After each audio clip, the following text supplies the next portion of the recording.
سال کے فوراً بعد منافقین نے بہت باریک چال چلی، مسلمانوں کی صفوں میں گھس گئے۔ بظاہر لبادے ان کے مسلمانوں والے تھے، تو انہوں نے مسلمانوں سے کہنا شروع کر دیا، لو جی کہانی ختم ہو گئی، ساری رونقیں حضور کے دم سے تھیں، نمازیں تھیں، روزے تھے، لوگ اپنے اموال کی زکوٰۃ دیا کرتے تھے، حج کا اجتماع تھا، یہ سب کچھ ختم ہو جائے گا۔ اب کون مال خرچ کرے گا؟ کس نے جان راہ خدا میں قربان کرنی ہے؟ کوئی سحر کے وقت اٹھ کے کیوں مسجد میں آئے گا؟ بظاہر لگتا تھا کہ حال کو بیان کر رہے ہیں، لیکن اس کے اندر چھپا ہوا ظاہر تھا۔ جو نئے قبائل اسلام لائے تھے، یہ خبر جب ادھر پہنچی تو انہوں نے ارتداد کا رستہ اختیار کر دیا۔ بہت سارے قبیلے، آپ پڑھیں تاریخ، مرتد ہو گئے، کسی نے زکوٰۃ دینے سے انکار کر دیا، مسلمہ کذاب نے اپنی جھوٹی نبوت کا دعویٰ کھڑا کر دیا۔ حضرت صدیق اکبر کا دل زخمی ہے، کلیجہ زخمی ہے، لیکن اب اس صورتحال کا جب آپ نے مشاہدہ کیا تو آپ آگے بڑھے اور ایک اونچے ٹیلے پہ کھڑے ہوئے لوگوں کو اشارہ کیا۔ لوگوں نے جناب ابو بکر رضی اللہ تعالیٰ عنہ کو دیکھا تو ادھر لپک کے آ گئے۔ تو حضرت ابو بکر صدیق رضی اللہ تعالیٰ عنہ نے مختصر خطاب کرتے ہوئے آپ نے کہا، لوگوں مجھے ایک بات بتاؤ، تم اللہ کی عبادت کرتے تھے کہ رسول اللہ کی عبادت کرتے تھے؟ لوگوں نے کہا کہ ہم اللہ کی عبادت کرتے تھے۔ تو کہا کہ اگر تو تم رسول اللہ کی عبادت کرتے تھے تو حضور وصال کر گئے، اور اگر تم اللہ کی عبادت کرتے تھے تو وہ آج بھی حی ہے، لا یموت ہے، اسے موت ہے ہی نہیں۔ پھر کہا، جس دین کے لیے میرے اور آپ کے آقا و مولا نے اپنی ساری زندگی لگا دی، کیا حضور کے وصال کر جانے کے بعد تم اس دین کو چھوڑ دو گے؟ تو لوگوں نے کہا، کیوں چھوڑیں گے؟ تو کہا، پھر اٹھو اور دین کا جھنڈا لے کے پوری دنیا پہ چھا جاؤ۔ تو آپ نے لوگوں کو سنبھالا۔ تو حضرت عبداللہ ابن مسعود رضی اللہ تعالیٰ عنہ فرماتے ہیں کہ اگر حضرت ابو بکر رضی اللہ تعالیٰ عنہ کے ذریعے سے اللہ ہمارے اوپر احسان نہ کرتا تو ہم ہلاک ہو جاتے۔ اس امت کو بکھرنے سے بچایا ہے، شیرازہ متحد رکھا ہے، تو وہ ذات سیدنا صدیق اکبر رضی اللہ تعالیٰ عنہ۔ اور حضور یہ سارے اشارے دے کر گئے تھے۔ ایک خاتون آئی، کوئی کام تھا اس کو، اس نے کہا، تو حضور نے فرمایا پھر آنا۔ تو اس نے کہا کہ اگر میں پھر آؤں تو آپ نہ ہوں، اس کی مراد یہ تھی کہ آپ وصال کر گئے ہوں۔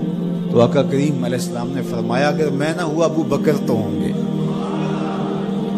میں نہ ہوا تو ابو بکر کے پاس آ جاؤ۔ اللہ اکبر۔ حضور نے حضرت ابو بکر رضی اللہ تعالیٰ عنہ کو اپنی زندگی میں مصلی پہ کھڑا کیا۔ ترمذی کے لفظ ہیں، حضور نے ارشاد فرمایا، لا ينبغي لقوم فیہم ابو بکر ان یؤمہم غیرہ، کسی قوم کے لیے مناسب ہی نہیں ہے کہ ابو بکر ان کے اندر رہتا ہو اور امامت کوئی اور کروائے۔ مروا ابا بکر فلیصلی بالناس، ابو بکر کو حکم دو کہ وہ لوگوں کو نماز پڑھائے۔ اور پھر مصلی پہ جا کے حضرت ابو بکر کھڑے ہوئے۔ 17 نمازیں حضور علیہ الصلوۃ والسلام کی حیات طیبہ کے اندر حضرت ابو بکر نے پڑھائی۔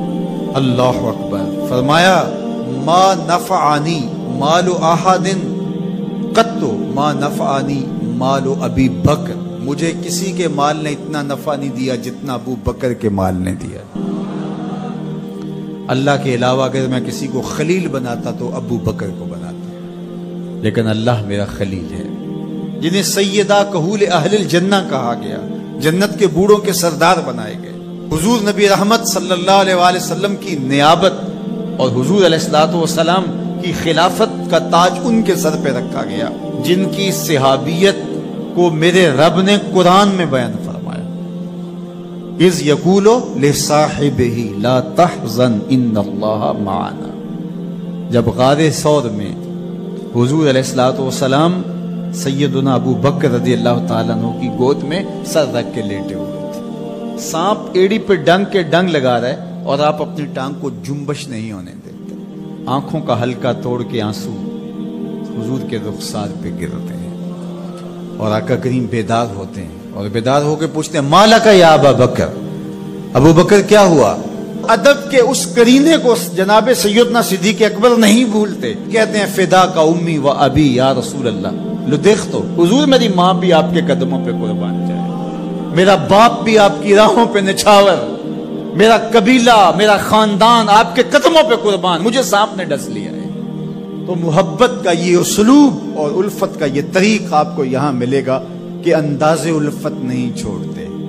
تو سانپ کا کام تو ڈسنا ہے، چاہے وہ غار میں ڈسے یا اسلام آباد میں بیٹھ کے ڈنگ لگائے، وہ تو ڈستا رہے گا، لیکن ابو بکر حضور کی محبت کے ترانے پڑھتا رہے گا۔ سیدنا صدیق اکبر کی سب سے بڑی آرزو جب پوچھی گئی تو وہ یہی تھی کہ آنکھیں میری ہوں، چہرہ حضور کا ہو، نہ چہرہ ہٹے نہ آنکھیں تھکیں، دیکھتا رہوں اور دیکھتا رہوں۔ اس واقعہ کی حکایت قرآن نے بیان کی ہے۔ اذ یقول لصاحبہ، صحابی کا ٹائٹل قرآن نے حضرت سیدنا صدیق اکبر کے نام کیا ہے، اس لیے حضرت سیدنا صدیق اکبر کی صحابیت کا انکار کفر ہے۔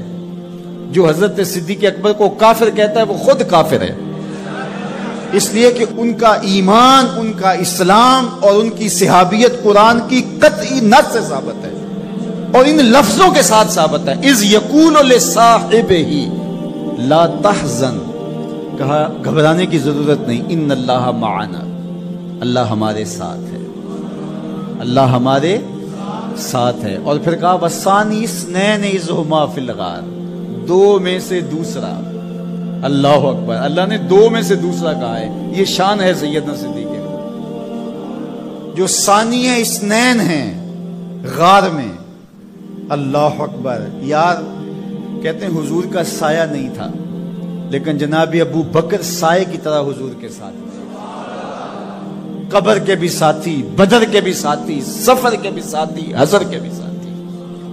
تو حضرت صدیق اکبر رضی اللہ تعالیٰ عنہ کی صحابیت قطعی نص سے ثابت ہے، اور سیدنا صدیق اکبر رضی اللہ تعالیٰ عنہ حضور علیہ الصلوۃ والسلام کے خسر ہیں۔ حضرت سیدنا صدیق اکبر رضی اللہ تعالیٰ عنہ کا دایاں ہاتھ حضور نے اپنے ہاتھ میں پکڑا ہے اور بایاں حضرت عمر کا ہاتھ پکڑا ہے، اور حضور ایسے مسجد نبی سے باہر نکل رہے ہیں اور کوئی شخص داخل ہوا، فرمایا قیامت کے دن ہم ایسے ہی اٹھائے جائیں گے، دائیں ہاتھ میں ابو بکر کا ہاتھ ہوگا، بائیں ہاتھ میں عمر کا ہاتھ۔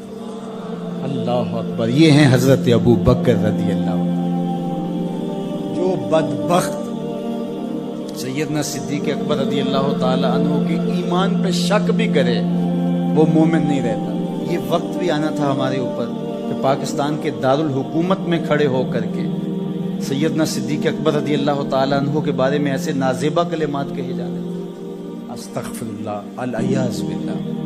حضور علیہ الصلوۃ والسلام نے ارشاد فرمایا اذا رأیتم الذین یسبون صحابی فقولوا لعنۃ اللہ علی شرکم۔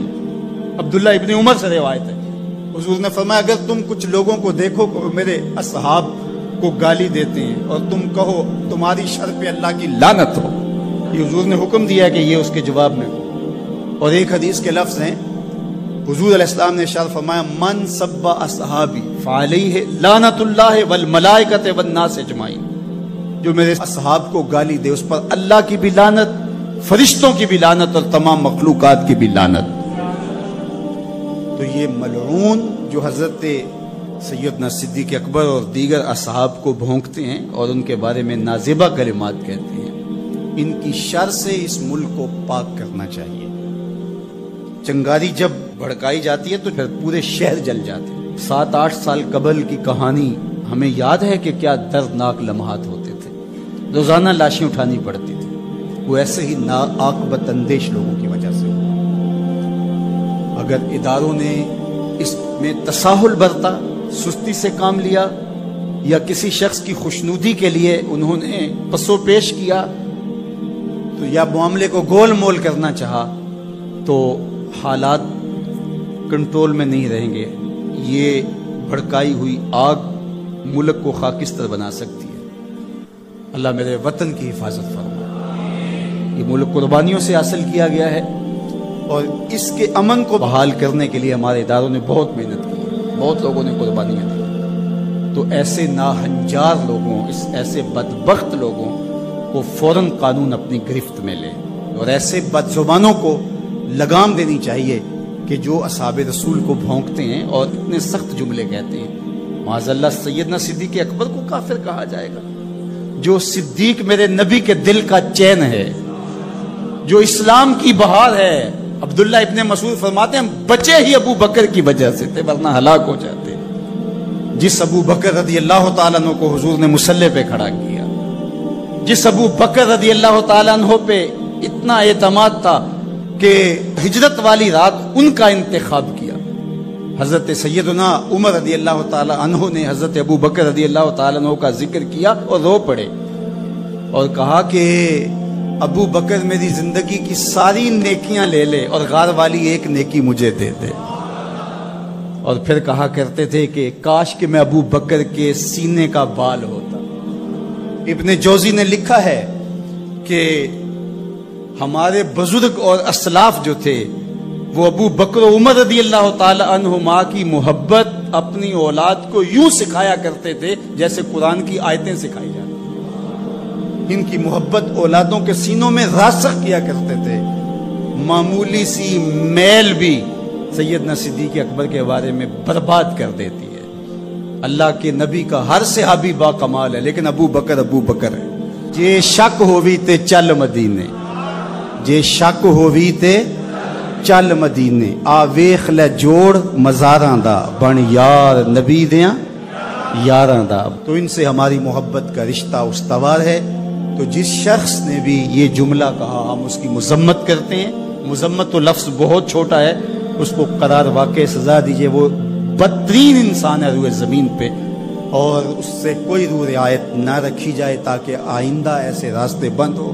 اداروں کو اس پر فی الفور نوٹس لینا چاہیے قبل اس سے کہ حالات ہاتھ سے باہر نکل جائیں اور بے قابو ہو جائیں. اللہ ہم سب کو